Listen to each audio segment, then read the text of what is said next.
Before we dive into a new interesting video, let me ask you a question. Have you ever felt like you were being swayed into making a decision you didn't really want to make? That's the power of manipulation, and it's happening to you all the time. But don't worry, because by the end of this video, you'll have all the tools you need to turn the tables and become the master and the controller of your own destiny. Are you ready to become a master of manipulation? To have the power to influence others and get what you want without breaking a sweat?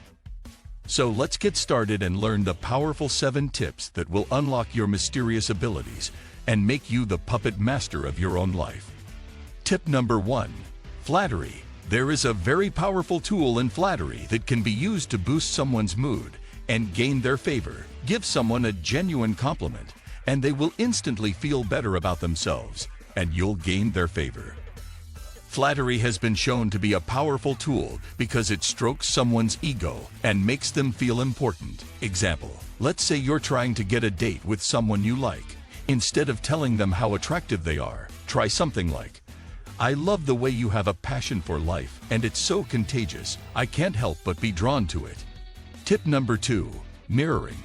The second tip is all about mimicking the behavior of the person you're trying to manipulate. Mirroring their body language allows you to create a connection and show that you are on their same page. By doing this, you can increase the trust level of people because they will feel they are being understood, and trust will then grow.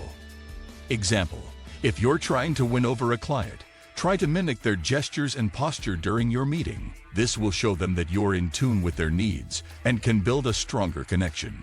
Tip number 3. Confusion. A confusion is one of the best ways to control a situation because when people are confused, they're more likely to be convinced that the things you are saying are correct. If you ask questions that challenge their beliefs, or if you present them with multiple choices, then you can create confusion. Example, if you're trying to get someone to change their opinion, try to ask them questions that make them question their stance. This will create confusion and leave them open to suggestions. Tip number 4. Fear. In order to motivate people to take action, you can use fear as a powerful motivator by making them feel as if they are in danger at any given moment. This technique is especially useful when you are trying to get someone to do something.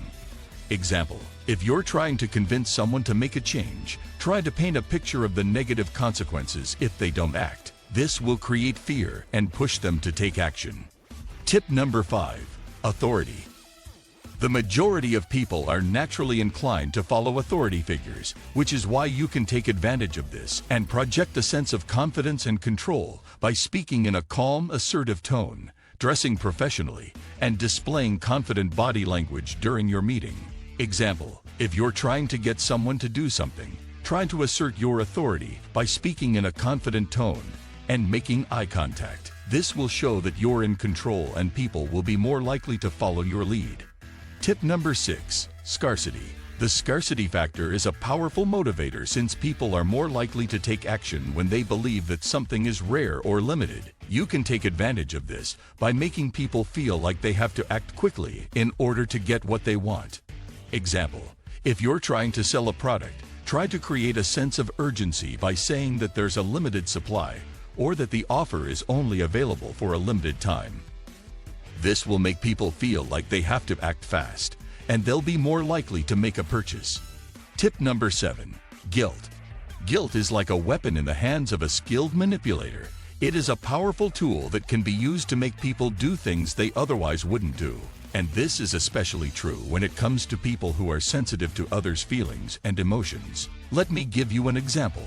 Imagine you're having a conversation with someone and they suddenly say something like, "I can't believe you would do something like that.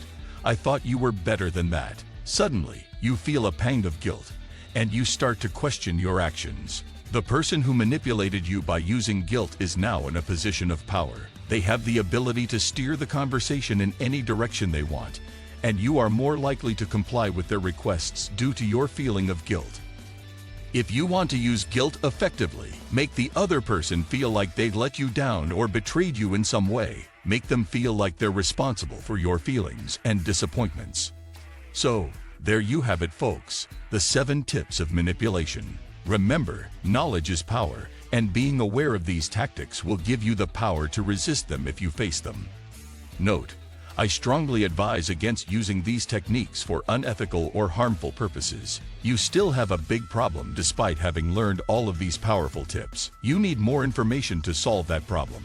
The key information that you need is right here in this video. In order to achieve the results you desire, make sure you watch it.